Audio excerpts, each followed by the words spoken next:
Hey there, crazy kids. I am the good old gamer, chilling out with some more Mass Effect and Sarah Shepard's adventures. Made it to the Citadel. We've got Liara on our team. Now I think we're gonna go talk to all of the crew. Let's go start with Joker. He should have something to say. Ooh, codex entry. Fantastic.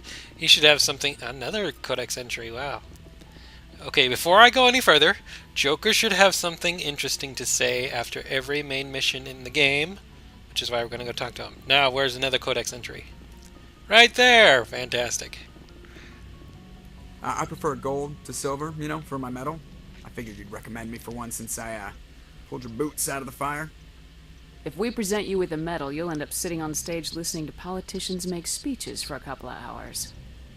That's a good point. They'd probably make me shave, too. I spent the last 7 weeks working on this baby. No medal's worth that.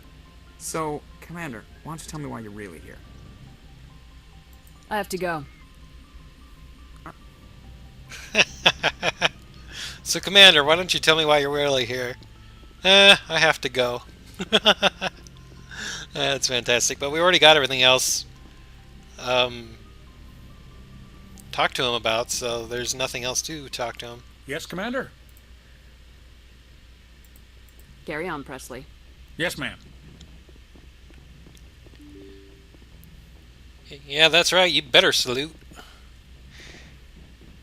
Not like I really care, but whatever. Gotta say, I do miss the old Normandy here compared to the one in Mass Effect 2. Mass Effect 2's Normandy is just so large compared to this one.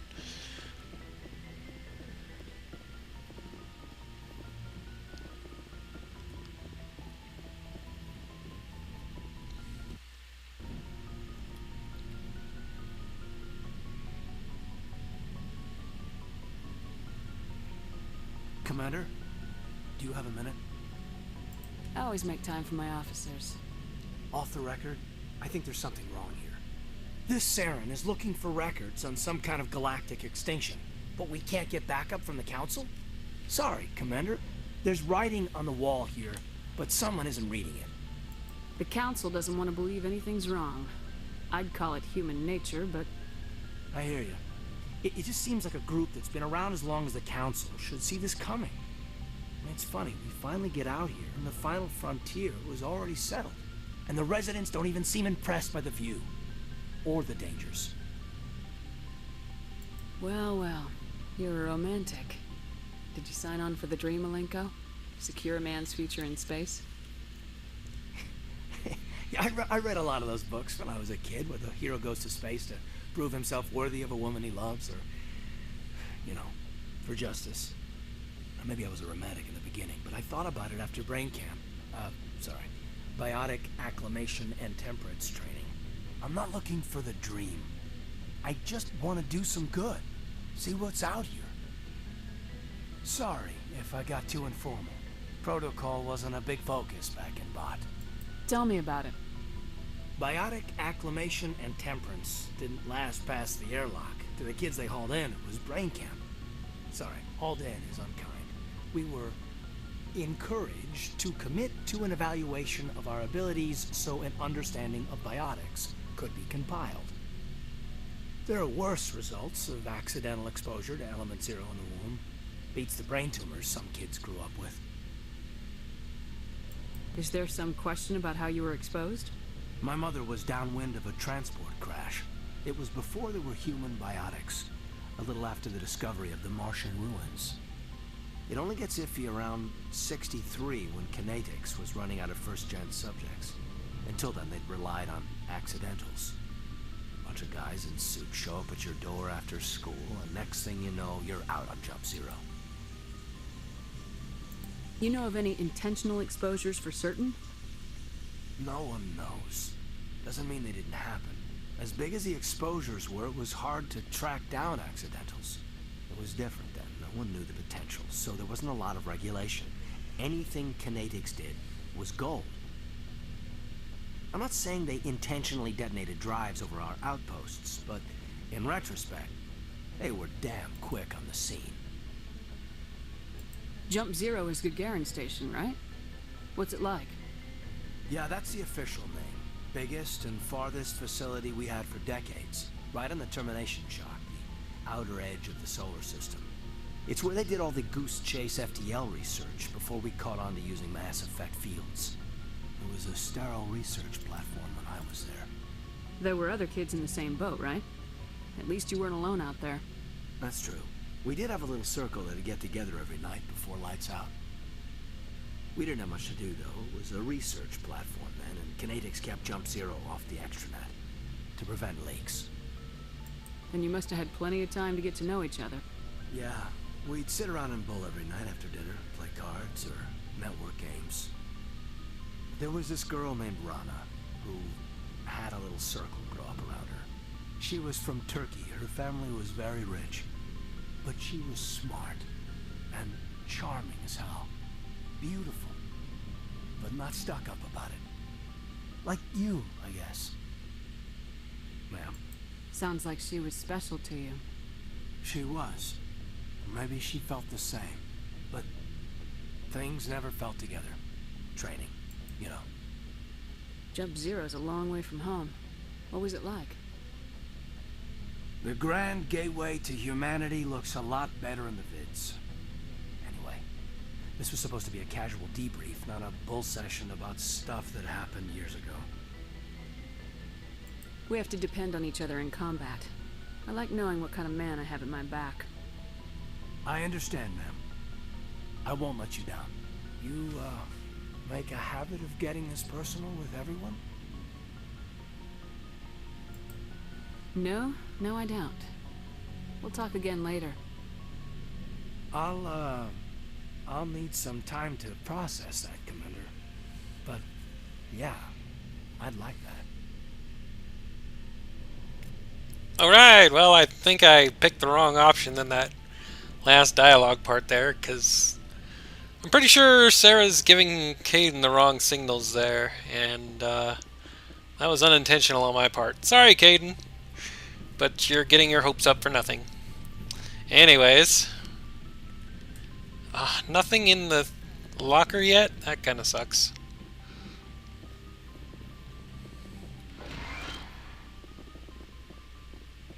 Let's go talk to Liara. Hello, Liara.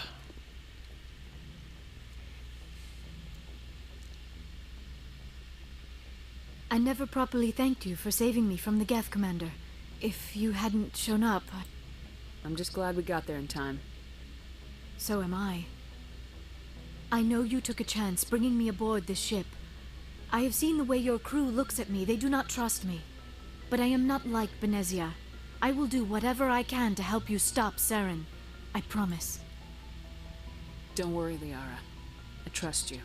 I know you won't let me down. It means a lot to hear you say that, Commander. Thank you. Do you know why Benezia joined up with Saren? I don't understand it. She was always outspoken about the need for the Asari to become more involved in shaping galactic events. Maybe she thought allying herself with Saren would somehow be for the greater good in the long run. At least I hope so. This hurts you, doesn't it? None of this makes any sense to me. I have not spoken to Benezia in many years, but I know her, and this was not like her. Something changed. I'd like to know more about the Asari. We were the first species to discover the Citadel. We were instrumental in forming the Council, and we always strive to be the voice of peaceful cooperation in galactic disputes. My people believe we are all part of a single galactic community. Each species contributes something to the greater whole. Although we seek to understand other species, it seems few of them seek to understand us. The galaxy is filled with rumors and misinformation about my people. Like what? Most of the inaccuracies are centered around our mating rituals. My species is monogendered. Male and female have no real meaning for us. We still require a partner to reproduce. This second parent, however, may be of any species and any gender. I don't understand. Your species can mate with anyone? Mating is not quite the proper term, not as you understand it. Physical contact may or may not be involved, but it is not an essential element of the union. The true connection is mental. Our physiology allows us to meld with other beings. We can touch the very depths of their minds. We explore the genetic memory of their species. We share the most basic elements of their individual and racial identities. We then pass these traits on to our daughters. It is how we learn to grow as a species and how we develop a greater understanding of other races.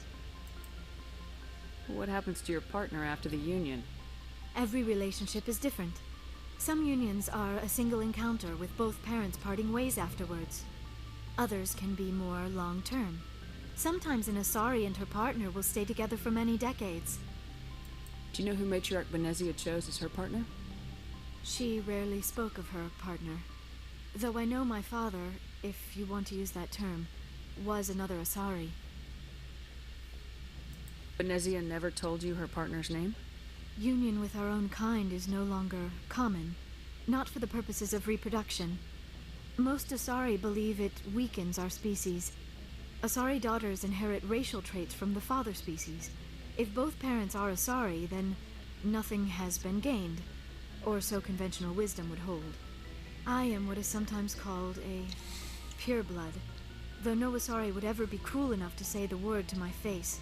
It is a great insult among my people.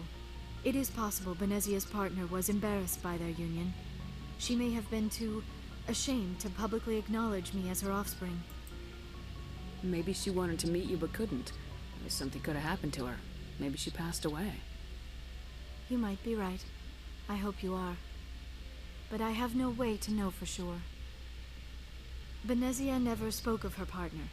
Whatever happened, it caused her too much pain to dwell on it. She raised me by herself, though that is not uncommon. Many Asari raise their children alone, particularly if the father species is short-lived. Often the partner will pass on long before the child reaches maturity.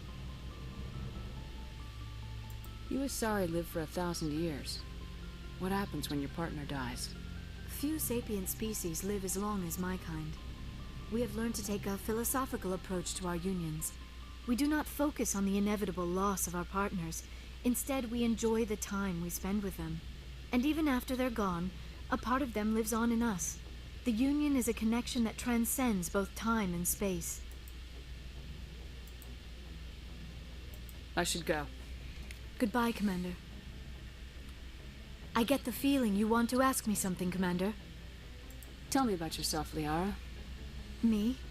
I am afraid I am not very interesting, Commander. I spend most of my time on remote digs, unearthing mundane items buried in long-forgotten Prothean ruins. Sounds dangerous. And lonely.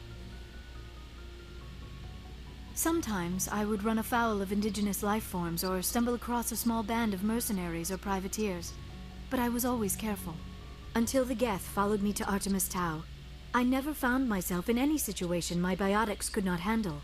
As for the solitude, well, that is one aspect that most appealed to me.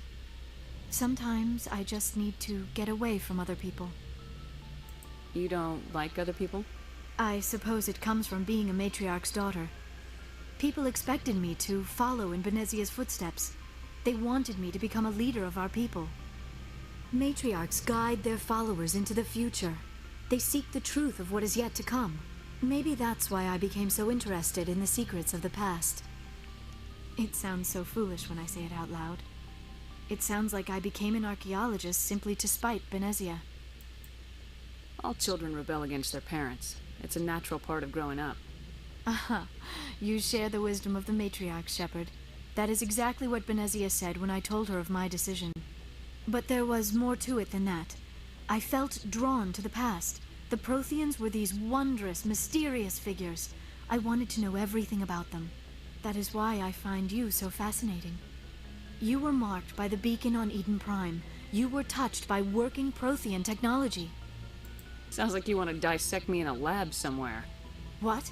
No, I did not mean to insinuate. I never meant to offend you, Shepard.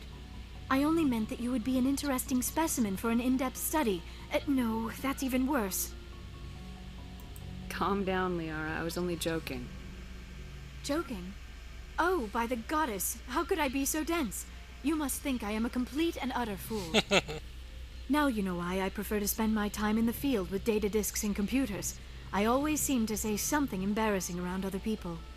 Please, just pretend this conversation never happened. I should go.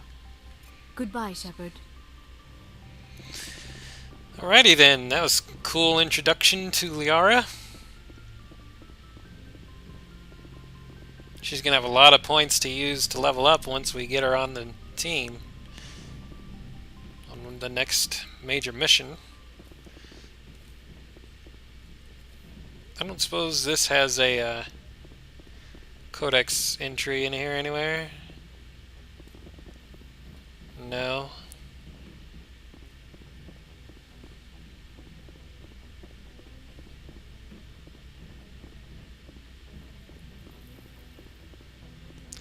Now it's time to talk to Garrus, Ashley, Rex, and Tally. And do some more inventory management, because I'm sure we got a lot of stuff in the last mission to equip and sell and all that.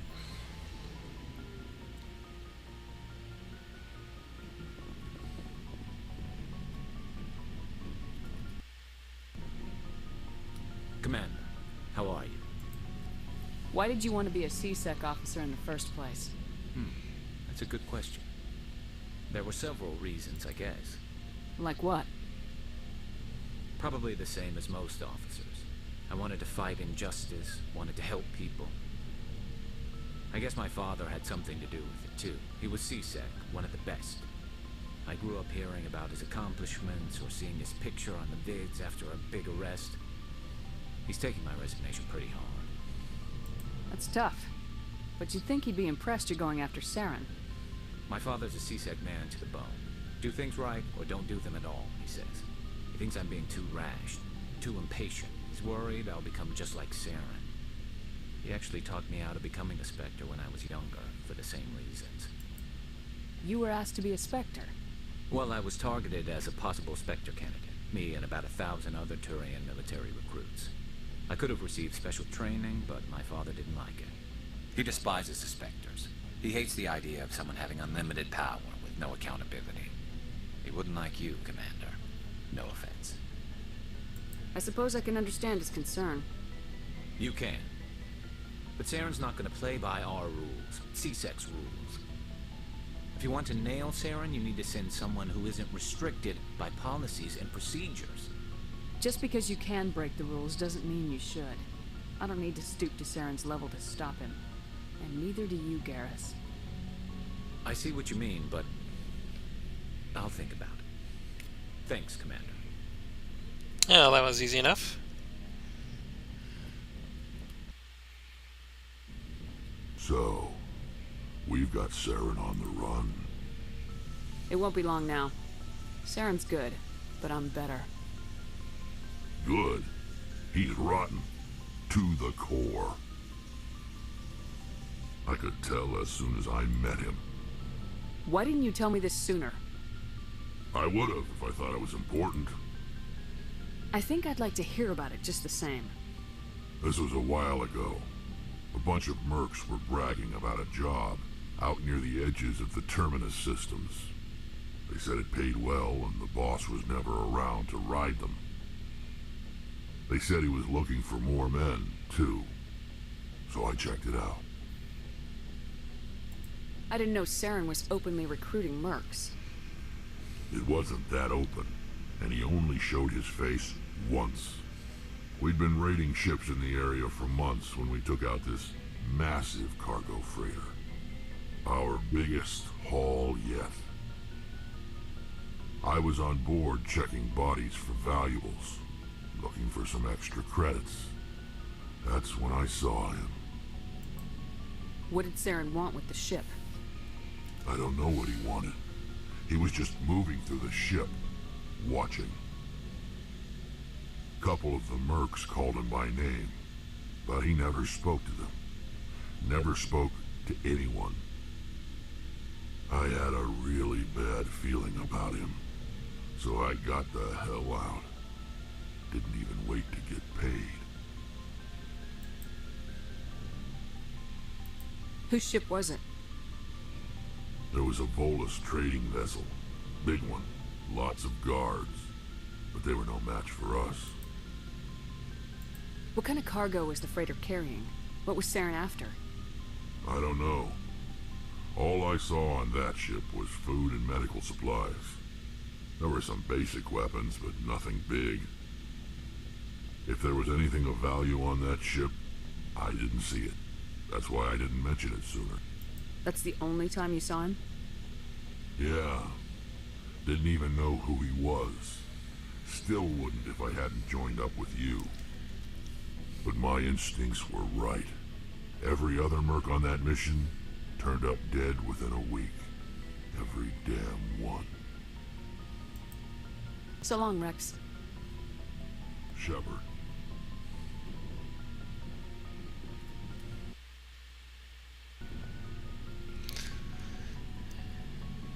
Alright. Be right back. I'm gonna reset fraps.